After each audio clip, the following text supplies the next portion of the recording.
Fala galera que já é inscrita no Pautas e Táticas ou que vai se inscrever assim que o vídeo acabar. Muito se fala sobre o futebol brasileiro precisar voltar às suas raízes, que estamos vivendo uma crise de identidade e que tudo começou a dar errado quando começamos a imitar europeu. Por conta disso, nunca mais teríamos ganho uma Copa do Mundo. Então fui fazer uma pesquisa sobre os padrões táticos das seleções brasileiras que jogaram as 5 Copas do Mundo que perdemos entre o Tri, em 1970, e o Tetra, em 1994. Como é que jogávamos? Quais eram os padrões? Será que nessas Copas a tal da identidade brasileira de jogo também foi posta de lado? E por conta disso perdemos? Essa é a pauta do nosso vídeo de hoje. Começando com a Copa de 74, a primeira após o Tri. Do time titular que conquistou a Jules Rimet no México, restavam Jairzinho e Rivelino. Piazza também estava no time, mas perdeu a posição durante o Mundial. Pelé já havia se aposentado da seleção, e Tostão, com um problema no olho, já tinha parado de jogar. Félix, Carlos Alberto, Clodoaldo e Gerson foram cortados por lesão. Brito, que deixou de ser convocado 2 anos antes da Copa, e Everaldo, que viria a falecer num acidente de carro em outubro daquele ano, estava conciliando sua carreira de jogador com a política, e além disso, tinha sido suspenso do futebol por 1 ano, por um soco no árbitro em 72, e não mais fez parte das convocações para aquela Copa do Mundo. Com isso, a base do time titular da seleção brasileira na Copa de 74 foi a seguinte: Emerson Leão no gol, Zé Maria na lateral direita, Luiz Pereira e Marinho Pérez na zaga e Marinho Chagas na lateral esquerda.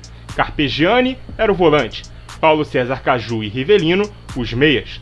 Valdomiro, Jairzinho e Dirceu eram os atacantes. Zagallo já ensaiava em 70 transformar o 4-2-4 no 4-3-3, que foi o sistema utilizado em 74, com o Dirceu na ponta recuando um pouco para complementar o meio-campo e permitir a Rivelino encostar mais no ataque. Aquele time ainda tinha o lateral Nelinho, o atacante Leivinha, que, a exemplo do volante Piazza, perderam as posições de titulares ao longo da Copa, além do meia Ademir da Guia como um grande craque no banco. A seleção empatou 100 gols nos 2 primeiros jogos da Copa, contra Iugoslávia e Escócia. Venceu o Zaire por 3-0 e avançou para a segunda fase de grupos. Venceu a Alemanha Oriental por 1-0 e a Argentina por 2-1, mas acabou sendo derrotada para a Holanda de Rinus Michels e Johan Cruyff por 2-0. E não foi a final. Na disputa de terceiro lugar, derrota para a Polônia por 1-0. A atual campeã terminava o Mundial sem medalha no peito e sem lugar no pódio, e viu a Alemanha Ocidental erguer sua segunda Copa diante do carrossel holandês. Em 78, a Copa do Mundo seria na América do Sul, mais precisamente na Argentina, onde a ditadura do país pretendia usar o torneio para limpar a imagem que o governo de Rafael Videla tinha. Dado esse contexto, vamos falar sobre o time canarinho, que começou o ciclo comandado por Oswaldo Brandão e chegou à Copa já sob o comando de Cláudio Coutinho. O time titular teve Emerson Leão no gol, Toninho, Oscar, Amaral e Rodrigues Neto na defesa, Toninho Cerezo, Batista, Dirceu e Mendonça no meio-campo, Roberto Dinamite e Búfalo Gil no ataque. Esse elenco ainda contava com Zico, aos 25 anos, que começou a Copa como titular, mas perdeu a posição na terceira rodada, o próprio Rivelino, que com 32 anos também era reserva, e o atacante Reinaldo, ídolo máximo do Atlético Mineiro. O clássico 4-2-2-2 brasileiro, que nasceu sob a ideia de que os pontas morreriam e se tornariam meias para passarmos a usar os laterais atacando o fundo simultaneamente, e o ponta de lança se tornaria um segundo atacante na dupla de ataque ao lado do centroavante. Talvez essa estética de sistema tático seja o que reconhecemos como nossa identidade brasileira. Guarde essa informação. Naquela Copa, fomos eliminados invictos, e alguns acham até que fomos injustiçados. A exemplo de 74, iniciamos com 2 empates, 1-1 com a Suécia e 0-0 com a Espanha. A vitória contra a Áustria por 1-0 nos colocou na segunda fase de grupos. Vencemos por 3-0 a seleção peruana e empatamos um 0-0 contra os argentinos, donos da casa. A vitória na terceira rodada por 2-1 contra a Polônia dificilmente nos tiraria da final, já que a Argentina precisaria golear a boa seleção do Peru na última rodada. Lembra do contexto da ditadura militar que a Argentina vivia e eu comecei dizendo? Pois é, muitos contam que Videla teria visitado o vestiário da seleção peruana e desejado boa sorte antes do jogo começar. Os jogadores teriam se sentido intimidados pelo presidente argentino, o que por consequência teria feito o adversário entregar o resultado. 6-0 e a Argentina foi à final, eliminando a seleção brasileira da Copa. Dessa vez, conquistamos o terceiro lugar, derrotando a Itália por 2-1, mas os jogadores jamais receberam a medalha de bronze pela participação no Mundial. Os donos da casa comemoraram o título sobre a Holanda, numa Copa em que os brasileiros acreditam até hoje que foi arranjada pela ditadura. Chegamos à famosa Copa de 82 na Espanha, e a mais dolorosa das nossas perdas de título, dada a qualidade que tínhamos no nosso elenco, e sobretudo no time titular. Tem vídeo aqui no Pautas e Táticas especificando as virtudes e problemas que o time de Tele Santana tinha, mas ainda assim fazíamos uma grande Copa até a nada saudosa tragédia do Sarriá. Nosso time base era o seguinte: Valdir Pérez no gol, Leandro, Oscar, Luizinho e Júnior na defesa, Falcão, Toninho Cerezo, Zico e Sócrates no meio-campo, Serginho Chulapa e Éder Aleixo no ataque. Vale lembrar que esse time começa a Copa sem Toninho Cerezo, que estava suspenso entre os titulares. Falcão, que era muito ofensivo, começou a Copa sendo o único volante, e o time jogava num 4-3-3 com o Dirceu na ponta. O Zico chegou a dizer que o Paulo Isidoro, que jogou durante todo o período de preparação para a Copa do Mundo, deveria ser o titular na ponta direita. Período esse que inclusive o Falcão não participou, já que só quem atuava no Brasil jogava pela seleção nas eliminatórias. A partir da segunda rodada, quando o Toninho volta à disposição, o time passa a jogar no 4-2-2-2, agora passando a ter 2 volantes e ninguém na ponta direita. Éder continuava a jogar espetado na esquerda, e Zico, juntamente com Sócrates, se revezavam entre quem iria ocupar o flanco vazio. Apesar dos problemas táticos, o Brasil fazia uma grande Copa até a eliminação. Venceu na fase de grupos União Soviética por 2-1, Escócia por 4-1 e Nova Zelândia por 3-1. A segunda fase seria jogada em 4 triangulares. No do Brasil estavam a Argentina, de Mário Kempes, craque da Copa de 78, e Maradona em seu primeiro Mundial. Nós vencemos os hermanos por 3-1. E nosso outro adversário era a Itália, que também derrotou a Argentina por 2-1. Por ter feito uma diferença de gols maior, o empate classificaria o Brasil para a semifinal, e ainda assim perdemos para a Itália por 3-2, 3 gols de Paolo Rossi. O quinto lugar doeu demais nos brasileiros, que viam aquela como a melhor seleção da Copa e a melhor geração pós-70. A Itália seguiu para se sagrar campeã pela terceira vez e igualar nosso número de títulos mundiais. E falando em 70, a Copa de 86 foi jogada no México, mesmo país onde nos sagramos tricampeões. E alguns remanescentes de 82 permaneceram no grupo que foi tentar o tetra. A seleção teve 4 técnicos naquele ciclo. Carlos Alberto Parreira iniciou o processo, mas foi demitido após o vice da Copa América de 83. Edu Coimbra, irmão de Zico, dirigiu a seleção em 3 amistosos. Evaristo de Macedo assumiu o comando em 85, mas após os amistosos sem vitória contra Chile e Colômbia, também acabou dispensado. Então resolveram chamar de volta Tele Santana, o técnico do Brasil, na última Copa do Mundo. Isso foi antes das eleições da CBF, em que o eleito Otávio Pinto Guimarães vinha em Tele seu preferido. Já a oposição preferiu o retorno de Zagallo. A classificação para a Copa veio, e Tele deixou Renato Gaúcho, aos 23 anos, de fora da lista. Em solidariedade, o lateral Leandro também pediu dispensa da lista de convocados. Além disso, Zico tinha uma lesão nos ligamentos do joelho, pediu para ser dispensado, mas foi convencido a ficar. Não foi titular na maioria dos jogos, assim como o zagueiro Oscar e o volante Falcão, que estavam no 11 titular em 82. Os únicos remanescentes do time titular da Copa anterior foram o meia Sócrates e o lateral Júnior, que passou a jogar como um terceiro homem de meio campo em um losango. O time era Carlos no gol, Josimar na lateral direita, Edinho, Júlio César na zaga, Branco na lateral esquerda, Elzo, o volante mais recuado, Alemão e Júnior como os vértices laterais do losango, Sócrates, o ponta de lança, e a dupla de ataque formada por Miller e Careca.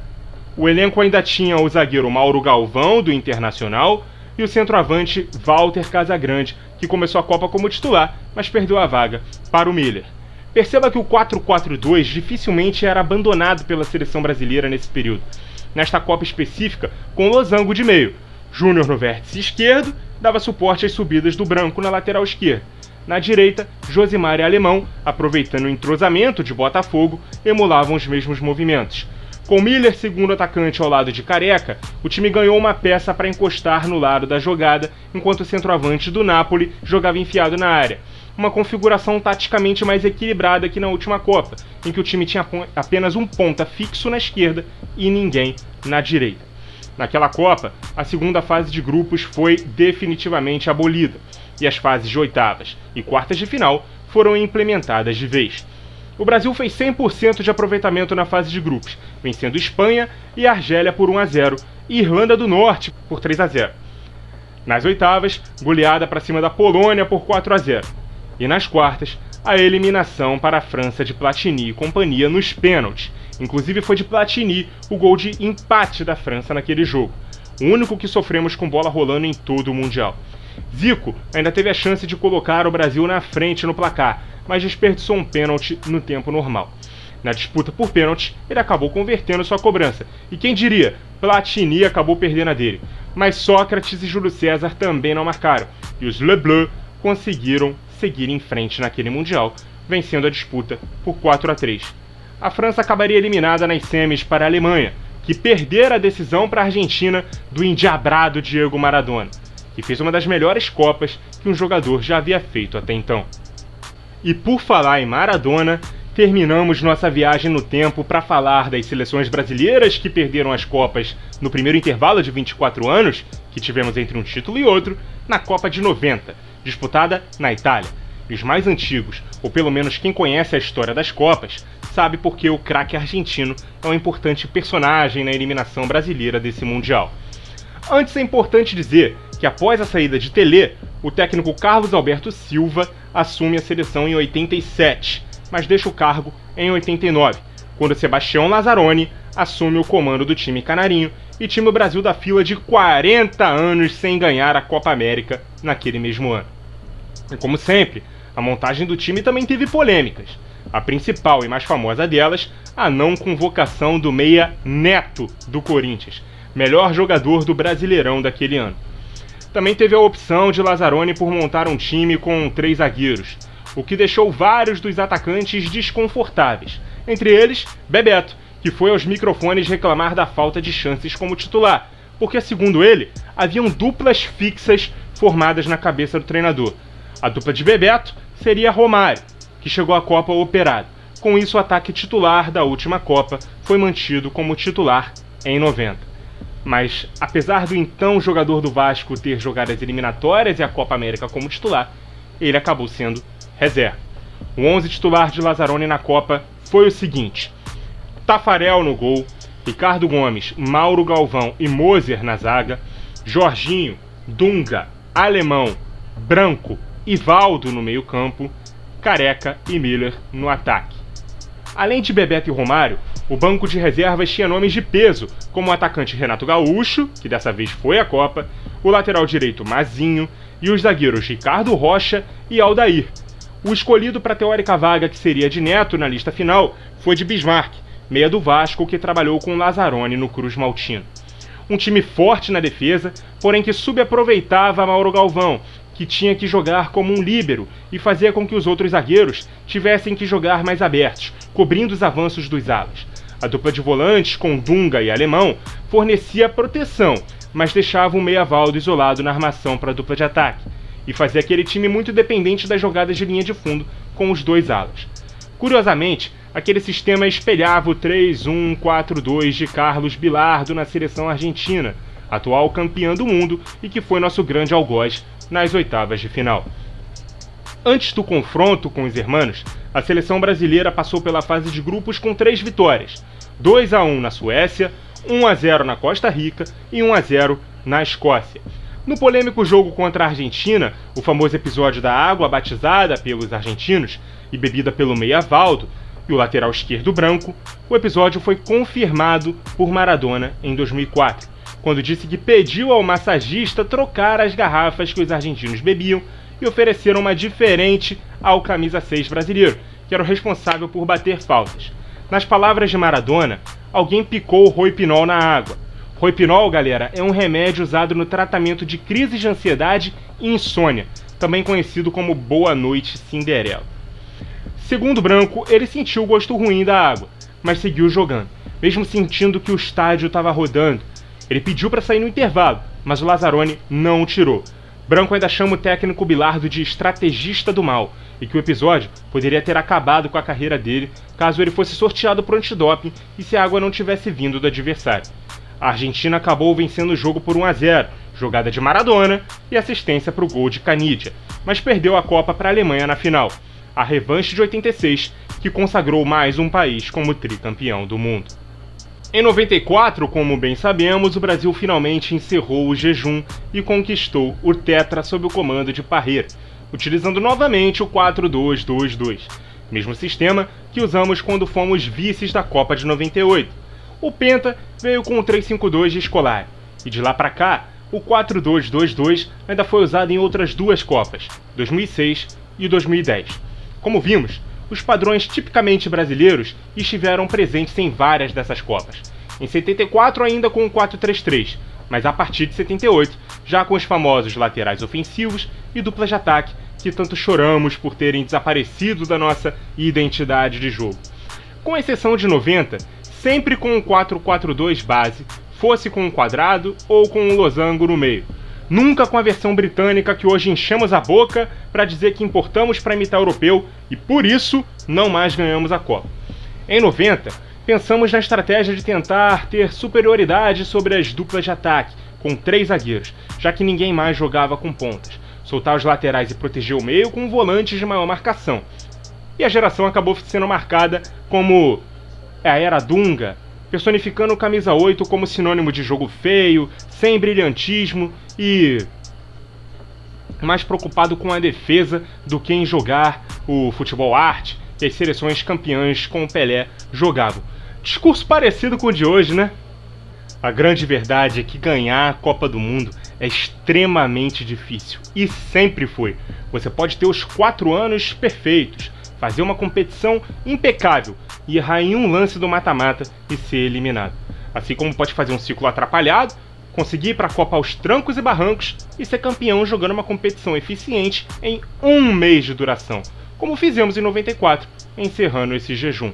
É sempre bom revisitarmos nossa história e vermos que o futebol que imploramos para vir ser jogado novamente era amplamente difundido quando passamos os primeiros 24 anos sem vencer. A verdade é que a geração que viu o tetra e o penta nas primeiras Copas que acompanhou ficou mal acostumada, com 3 finais consecutivos e craques como Jorginho, Branco, Bebeto, Romário, depois Cafu, Roberto Carlos, Ronaldo, Rivaldo, decidindo os jogos. Em um jogo mais espaçado, individualizado, mas que ainda assim foi mal sucedido em termos de resultados em 5 Copas antes de finalmente levantarmos a 4ª taça. Muito obrigado a você que acompanhou o vídeo até aqui. Continue ligado no Pautas e Táticas. E até a próxima!